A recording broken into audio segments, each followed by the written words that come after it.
Good morning all of you. तो बेटे आज हम अगला चैप्टर शुरू कर रहे हैं एग्जीक्यूटिव कार्यपालिका।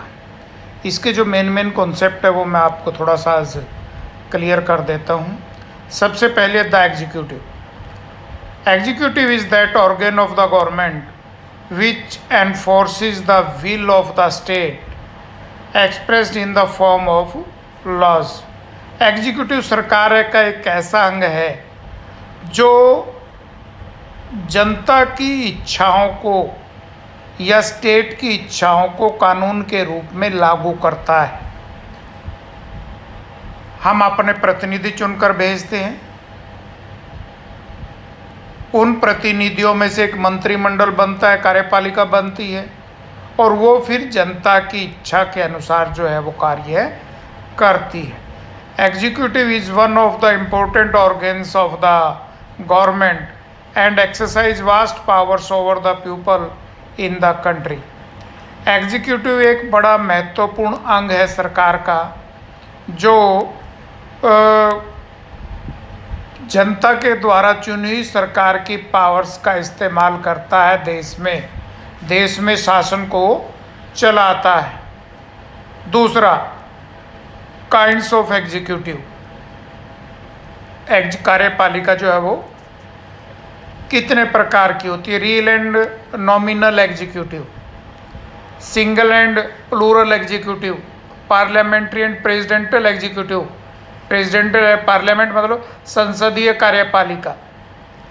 Hereditary and executive, elective executive, चुनी हुई कार्यपालिका। डिक्टेरियल एंड कॉन्स्टिट्यूशनल एग्जीक्यूटिव, संवैधानिक कार्यपालिका।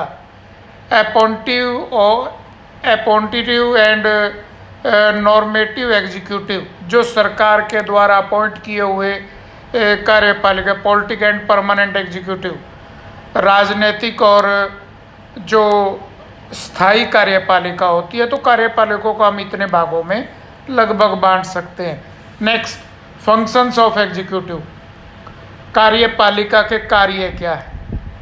नंबर 1, एडमिनिस्ट्रेटिव फंक्शन, प्रशासनिक कार्य।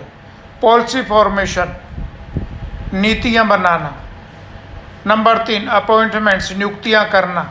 मिलिट्री फंक्शन, मिलिट्री सैनिक कार्यवाही। फॉरेन और डिप्लोमेटिक रिलेशंस, विदेशों के साथ संबंध और राजनयिक संबंध स्थापित करना। लेजिस्लेटिव फंक्शंस, संवैधानिक कार्य। फाइनेंशियल फंक्शंस, आर्थिक कार्य। और लास्ट है जुडिशियल फंक्शंस, न्यायिक कार्य। तो इस प्रकार जो है एग्जीक्यूटिव निम्नलिखित कार्य जो है करती है। The union executive, the union executive consist of the president, vice president and prime minister and council of minister. जो केंद्र की कार्यकारी होती है वो है यूनियन, या जो प्रेसिडेंट के नाम से जो काम करती है, या वाइस प्रेसिडेंट, या फिर जो हमारा मंत्रिमंडल होता है, मिनिस्टर्स की जो काउंसिल होती है उसके द्वारा जो है वो एक यूनियन एग्जीक्यूटिव होती है। The president is the head of the state. राष्ट्रपति राज्य का अध्यक्ष होता है।